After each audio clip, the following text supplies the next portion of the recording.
ढेंकानाल लोकसभा आसन कांग्रेस प्रार्थी सस्मिता बेहरा नामांकन दाखल ढेंकानाल आराध्य देवता श्री श्री बलदेव जीव निकट में पूजार्चना पर शोभायात्रा आसी ढेंकानाल जिलापाल कार्यालय में नामांकन पत्र दाखल कर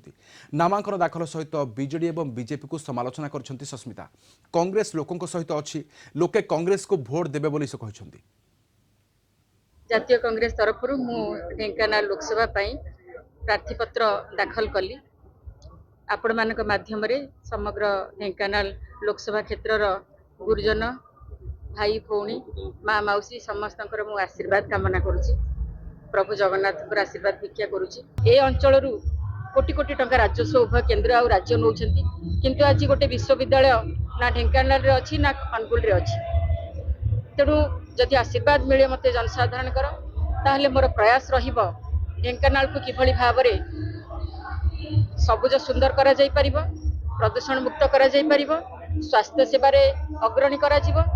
शिक्षा रे गोटे बौद्धिक परिवेश करा जिवो एवं सामग्रिक भाव में ये अंचल को गोटे विकसित अंचल करा जिवो।